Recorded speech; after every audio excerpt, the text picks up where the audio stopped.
Mr. Secretary General, distinguished President of the Human Rights Council, Madam High Commissioner, Excellencies, dear colleagues. On behalf of the United Nations Development Programme, I would like to congratulate Ambassador Nazhat Shamin Khan on her election as President of the Human Rights Council for 2021.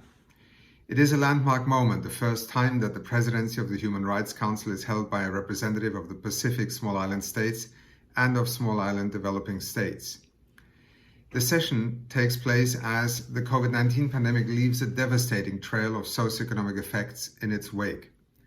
Global human development is on course to decline for the first time since 1990. An innovative research by UNDP and the Pardee Center for International Futures has found that over 1 billion people could be living in extreme poverty by the year 2030, a quarter as a direct result of the pandemic. However, the world has the opportunity to make a different choice, and the United Nations family is working to ensure that we chart a course towards a much brighter future. At present, UNDP is serving as the UN system's technical lead on the socio-economic response to the pandemic. Thanks to the dedicated efforts of the UN country teams with our resident coordinators and UNDP, 119 socio-economic response plans have now been completed. They provide recommendations for countries to address key areas from lost jobs and livelihoods to rising poverty, inequality, and strains on social cohesion. Such analyses reveal how the pandemic has exacerbated the vulnerability of the least protected and the most marginalized. Others are identifying similar trends. For instance, International IDEA found that over 60% of countries have regressed on basic rights in 2020 as a result of measures to tackle the pandemic. Some restrictions on the access to justice, for example, can create a rule of law vacuum that leads to an increase in gender-based violence. Simply put, this must not become the new normal for countries and societies. Nor can we be driven by a zero-sum game of fundamental freedoms versus health or economy versus rights. Instead, we have a collective obligation to ensure that human rights are made an intrinsic part of the socio-economic recovery. And responses to the pandemic that respect human rights will result in better outcomes in beating COVID-19. For instance, in Lao PDR, the socio-economic response plan seeks to expand access to basic services and increase community participation in decision-making. Using a human rights-based approach, this engagement ultimately aims to address the root causes of inequalities. When it comes to equity, affordable, non-discriminatory access to the COVID-19 vaccine is a human right. And ensuring that there is a people's vaccine is also the fastest way to end this pandemic. As Dr. Tedros put it, no one is safe until we're all safe. With this context in mind, UNDP is taking a human rights-based approach to the pandemic that puts people at the center of the recovery. It includes everything from helping to reduce prison overcrowding in Mali to supporting media outlets in Cambodia to disseminate accurate information.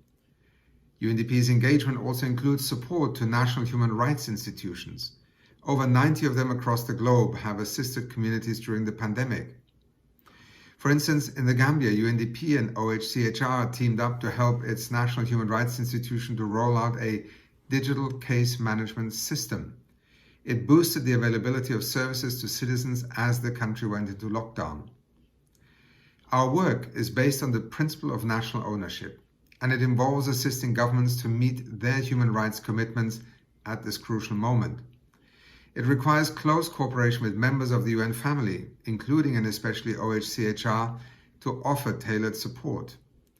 We are guided by the recommendations of key processes such as the treaty bodies and the Universal Periodic Review, which seek to enhance human rights in all countries. They provide a clear roadmap to mainstream human rights into national development plans, helping to accelerate progress on the global goals. UNDP is also supporting governments and the private sector to implement the UN guiding principles on business and human rights. For instance, in Thailand, we are supporting the first ever national action plan on business and human rights in the region. And we are identifying concrete measures to protect human rights and environmental rights defenders. Excellencies, Dear colleagues, on the first anniversary of the launch of the UN Secretary-General's Call to Action on Human Rights, UNDP continues to take a lead role in its implementation.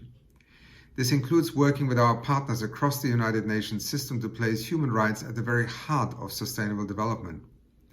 And to build forward better from this pandemic, our efforts must accelerate climate action, advance climate justice, and boost restoration of our natural world. To this end, UNDP is helping governments to insert the DNA of a green, low-carbon economy into all recovery and stimulus measures, for instance through our Climate Promise. Our efforts are undertaken with an awareness that we must do more to respect the rights of future generations. Working closely with partners including UNEP and OHCHR, UNDP is helping to drive forward a shift in thinking in this key area. In a wider sense, UNDP will continue to pool vital resources and know-how with all of our partners to help communities to stand up for human rights.